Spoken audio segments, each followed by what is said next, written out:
اسلام آباد high court نے وزیر اعظم شہباز شریف کے صاحبزادے سلیمان شہباز کی منی لانڈرنگ کیس میں حفاظتی ضمانت منظور کر لی ہے۔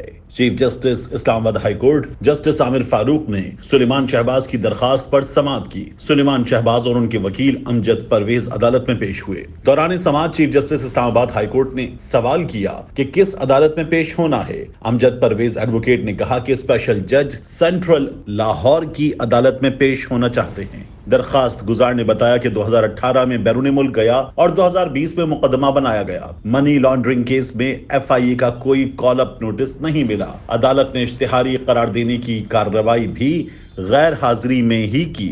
حفاظتی ضمانت منظور کی جائے تاکہ متعلقہ عدالت میں پیش ہو سکوں۔ عدالت نے وکیل کے دلائل سننے کے بعد سلیمان شہباز کی 14 دن کی حفاظتی ضمانت منظور کر لی اور انہیں متعلقہ عدالت میں پیش ہونے کا حکم دے دیا۔ اس سے پہلے وزیر اعظم شہباز شریف کے بیٹے سلیمان شہباز نے کہا کہ نئے انتخابات کا فیصلہ الیکشن کمیشن کو کرنا ہے۔ انہوں نے چیئرمین PTI پر تنقید کرتے ہوئے کہا کہ عمران خان بتائیں سابق army chief general retired Qamar Javed Bajwa کو تاحیات ایکسٹینشن کی پیشکش کیوں کی؟ کیا یہ امر بالمعروف تھا؟ اقتدار سے چمٹے رہنے کے لیے تاحیات ایکسٹینشن کی پیشکش کرنے والا فتوی نہ دے۔ سلیمان شہباز نے ایک بیان میں کہا کہ گھڑی چور اور توشہ خانہ کا لٹیرا ریاست مدینہ جیسے پاک نام اپنی زبان سے لینے کی جرت نہ کرے۔ اپنے دعوے چھوڑو اور فائنینشل ٹائمز کے خلاف لندن میں ہٹ جانے کا دعویٰ دائر کرو۔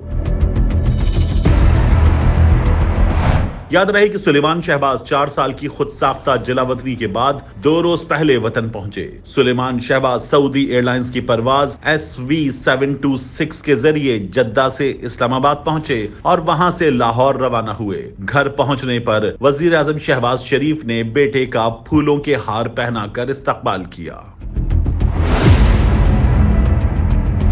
منی لانڈرنگ کے مقدمے کے بعد آمدنی سے زائد اثاثہ جات کیس میں بھی سلیمان شہباز کی حفاظتی ضمانت منظور ہو گئی ہے۔ اسلام آباد ہائی کورٹ نے FIA کے بعد نیب کو بھی گرفتار کرنے سے روک دیا ہے۔ فیڈرل انویسٹیگیشن ایجنسی کی طرح نیب کیس میں بھی سلیمان شہباز اشتہاری ہیں۔ لاہور کی 2 عدالتوں کے سامنے سرنڈر کرنے کے لیے سلیمان شہباز نے عدالت سے ضمانت کرائی ہے۔